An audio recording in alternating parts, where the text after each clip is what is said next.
Hello guys, my name is Amit Sani and I welcome you in this Mission 2020 series, daily UPSC MCQ series we are taking here. Current affair based questions, they are coming since 1st of June consistently. So playlist is created and it is 24th of July lesson because yesterday I couldn't upload that. So I am uploading it now, and in Hindi and English both these lessons are coming in the evening. In the morning the Hindu lessons are there. So both these lessons combinedly less than 1 hour time is there. And these two lessons are totally current affair based and context based, so please follow them religiously. It is very helpful. Pocket News app is trending and Hindi updation is also available, so you can download that on Google Play, and the description for all these affordable courses, these are given below the video, so you can find that link and you can call on these numbers. You can visit the website also for the chat section. All these courses are available. PDF you will get here on this Facebook group, and you can send me a request there. I will approve, and you will find the Telegram link also there. So anywhere you can get the PDF. You can follow me on Instagram too, and this is the link there. Now first question: IMF recently cuts India's growth rate too. IMF always give these reports frequently, and in April they said that 7.3 must be the rate for this year's growth. So for 1920 and 2021 they have revised their rates. You see, the reason is world growth rate and the demand, that is towards a decline. World growth rate is now pegged at 3.2%, and that's problematic, and that means that demand is not much there, and that is why Indian economy is also affected. Because earlier it was not a phase around 10 to 15 years back where we did not have much share in the world export and import. Now we have bigger share, so that's why it is going to affect us. And it is not just export and import, there are other issues also which are affecting the economies. So that's why the present rate they are giving as 7%. So D is the answer here, and from 7.3 they are revising it to 7%. So it is the forecast for 1920, and for 21 also they have come down from 7.5 to 7.2%. So that also may be revised in the future, so it's not a guarantee. So that's the case with IMF, the International Monetary Fund. Boris Johnson. Who is Boris Johnson? I think it's a simplest question. Everyone knows who is Boris Johnson. Theresa May was the Prime Minister of Britain, and now the new person who is elected, Boris Johnson, and who has been there in that list, and he has got the support from Conservative Party. Conservative member he is, and we all know it's a two-party system in Britain, Conservative Party and the Labour Party. So just he was elected as a Prime Minister. Very next day Labour Party may call for a no confidence motion, because 650 member parliament is there in Britain and 311 are there on the Conservative side. So that may be a different situation in a near future, because Brexit is the most dreadful issue going on there, and Theresa May struggled all her tenure, and it was all marred with the Brexit issue, and it was not possible, because she put this condition that if it is not possible in my term, then I will surely step down, and she has stepped down, and now Boris Johnson has been their new Prime Minister of Britain. So D9 is the answer here, because none of the option suits that. Boris Johnson getting these many votes, and so many issues going on, like Iran issues going on. China's Huawei issue is also going on, because 5G they need to introduce in that country also. So many issues. And US, there are many confusions and some vicious exchange of words. These are also going on, like the envoy from UK, he said something about Trump and Trump said something about him. So many challenges are going on, and it's all a disturbance phase for Britain and for European Union both. So how they are going to settle the situations in the future, we need to see that. Next, SECA and SEPA. Comprehensive Economic Cooperation Agreement and Comprehensive Economic Partnership Agreement, SEPA. So these two statements are actually correct, because not much complexities I have given you here. SECA is actually for a tariff reduction and elimination, so it is limited for the tariff issues. Okay.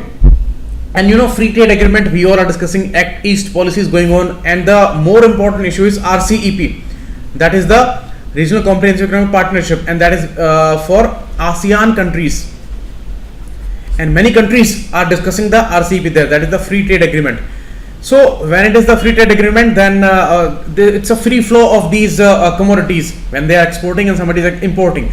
So tariffs are not a big problem there.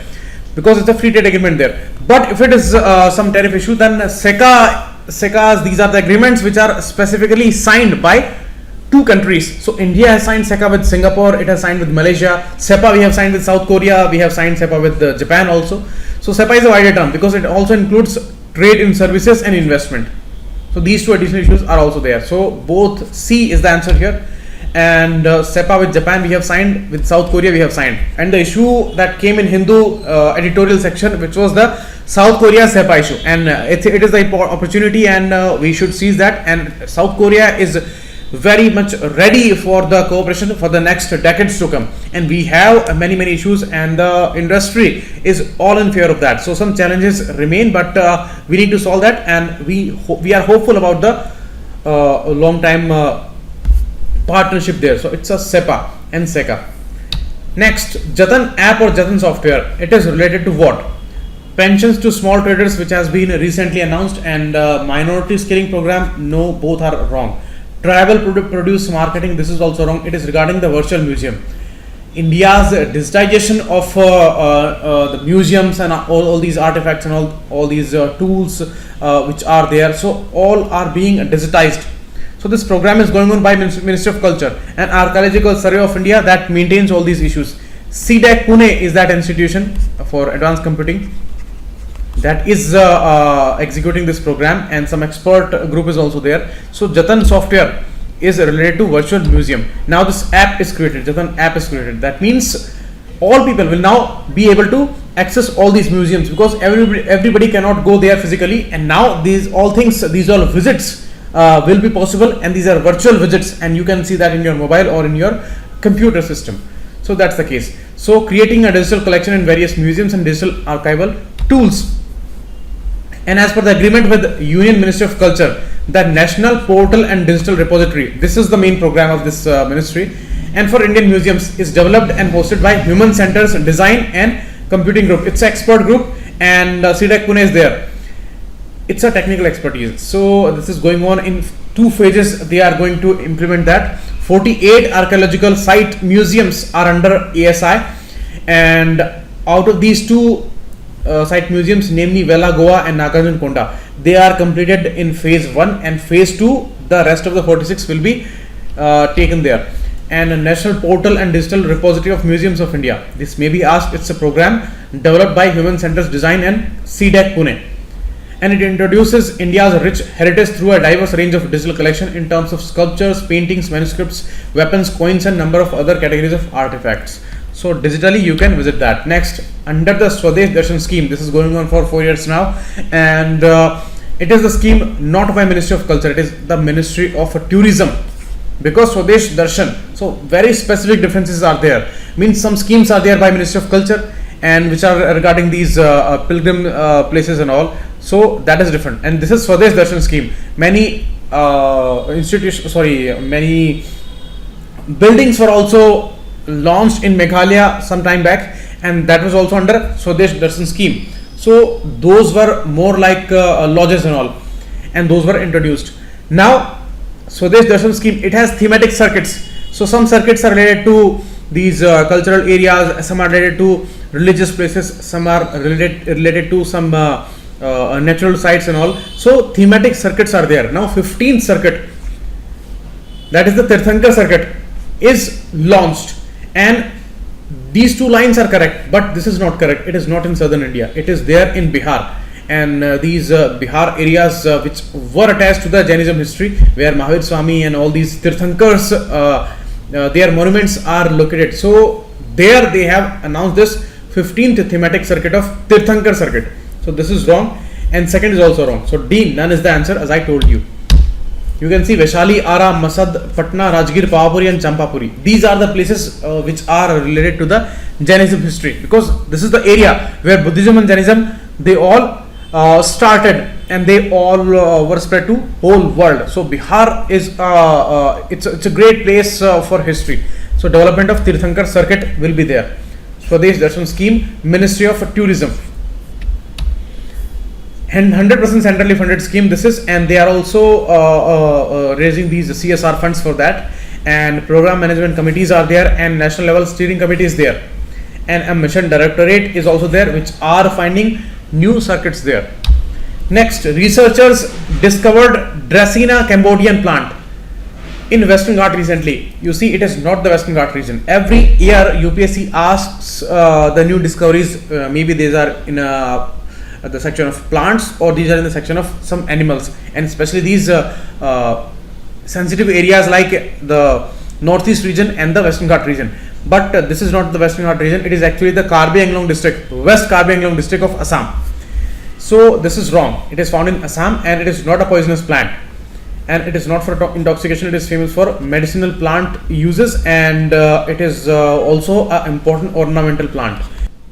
And it is called dragon plant because it has certain type of juice, and that juice is extracted from multiple areas from the plant, from leaves, from these small branches and these extensions and all. So they get it from various places in the plant. So D none is the answer here. Dracaena Cambodiana. You can see the picture here, very famous in the Chinese system, and in the Indochina area also this is very famous.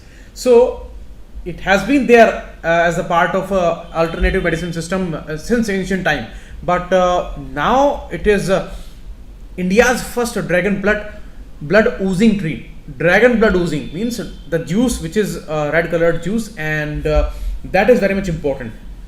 Precious traditional medicine in China, they use it, and antifungal, bacterial and antioxidants, flavonoids, all these qualities and these components are there in the juice, and that's important. Okay, so these specific details are important. They may also ask you about the family of this plant. As per GC is the family, and it has 9 species. 2 varieties are there in Himalayan region, and others are there in Northeast region and the Andaman Nicobar Islands, and this is the Northeast region, Assam's Karbi Anglong district. Next, Global Innovation Index. Regarding that, I asked you a question 2-3 days back, and as I asked you that who releases that. So various bodies are there: NCERT Business School, WIPO, and World Business Magazine, which started it, but right now this is annually released by IBS and WIPO. WIPO is a specialized agency of UN, so Intellectual Property Organization, and this is not by World Economic Forum. This is wrong. Second is also wrong because 57th rank was the 2018 rank for India. Now we have jumped to 5 places. 52nd is the 2019 ranking for us. So Confederation of Indian Industry, that was the supporting institution here when they launched in India, and D none is the answer. You can read that, it was there in today's The Hindu newspaper. And 52nd is our place globally. It's a very important ranking for the global investors, and UN, WIPO, NCERT and CII, they combinedly launched it in India. So it's an international release, but in countries also it is separately released. So that's the case. Next, cities located south to equator. It's a map question. So La Paz, it is the city capital of Bolivia, and Bolivia, where it is there in South America. And you know South America's position from the north part of it, equator crosses it, and then it is the case with the African continent. I've made it a smaller one, but this is the area, and then here it is India and the Indian Ocean, and it is going like that. So if we go through the map, then La Paz, it is there here. Here it is Bolivia, and La Paz city is here. So it is south to equator. So that's correct. Caracas is the capital of Venezuela, and where this non-alignment movement summit, ministerial summit happened. So Venezuela is here, Caracas is here. This is Caribbean Sea, and Caracas is here. So Caracas capital is the capital of Venezuela. So this is the wrong option. 2 would be wrong. Kinshasa, capital of DRC, Democratic Republic of Congo. It is there in Africa, and here it is Kinshasa city. Bandung is famous for Asia Africa Conference, which I talked about. It was there in 1955, and it was there in Bandung city of Indonesia. south to Jakarta, Bandung is located in an Indonesian island. And you see, Indonesia is made up of multiple islands, and there this Bandung city is. And it was a major conference of developing countries, and South-South cooperation was started from this conference. So it was a precursor for multiple forums and programs like NAM and Global South program, or the South-South cooperation we also call it. So it was important. So Bandung is a very famous city. So answer would be 134D. You can look at in the map. La Paz, Bolivia's capital. Peru country and Chile country. This is Bolivia. Important plateau region is there. Caracas is this city, Caribbean Sea, where this opening of the city is. And Kinshasa, DRC's capital, located on the border of it. And this is equator going on north to it. Kenya, Tanzania, these are the areas. And Bandung is here. So that's the map. Next question, Masai Giraffe. It was there in news, and where you find Masai Giraffe. This is the area where their main population is located, and it is also called Kilimanjaro giraffe because it is the tallest species among all the giraffe family. So it is also called Kilimanjaro giraffe because Kilimanjaro is the highest peak, and it is located near to equator. Mount Kilimanjaro is the highest peak of Africa. So Kilimanjaro giraffe, they are also call it, but it is under the IUCN category of endangered, not critically endangered, because still 36,000 Masai giraffes are left, but their population in last 3 decades, it is declined to 50%. So huge the number, just half they are left. So this is wrong. Second is correct because they are tallest living terrestrial animals and largest ruminant. Ruminant means rumen is the part of stomach. In these herbivorous animals like cattle, they have rumen in their stomach as a part. So largest ruminant this is, and tallest terrestrial mammal, or any animal, not just mammal. But even toed ungulate means the whole weight is there on just 2 toes of it, and rest of 3 they are maybe missing or they are non-functional. So it's a categorization based on the toes functionality. So second is correct, only 2 is the answer here, first is wrong. You can see Kenya, Tanzania, we find it in the East Africa, and the Kilimanjaro giraffe we also call it, or the Masai giraffe. Masai is a community there. Okay, and this is the area, and this was the area in 1600 year, means 4 centuries back, and today it is limited to this area only. 35,000 are left. 50% is the population which is lost in just 30 years, means 3 decades, and for whole giraffe family 40% decline is there in the population. Okay, and you can read all the details given in the PDF. Next question, last question, Chrysomelon squamiferum. Again a very interesting and unique detail is there regarding that. It is not a plant, so first is wrong. It's a non-vertebrate animal. So it's a butterfly? No, it is not a butterfly. It's not a bacteria, it's actually a snail, and the answer is D. The news was, you can see it looks like scales are there, so it is called scaly foot snail, and it is there. You see just a picture of it. You can see, it is the true picture of it, and just dark in the background you see, because it is the ocean and the bottom of the ocean where there is no light, and it looks so beautiful there. If we click it there with some light, then it looks like that. It's so beautiful, but it is endangered now. Why? Because of deep sea mining.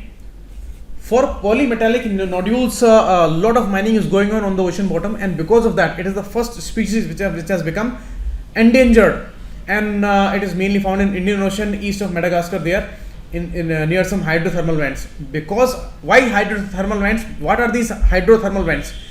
On the bottom of the ocean, some lava is erupting every time, and these are called hydrothermal vents, because if these are not there, then the temperature at the sea bottom would be around minus 100 degrees centigrade, maybe more than that, means in the negative side more, means just cold temperature.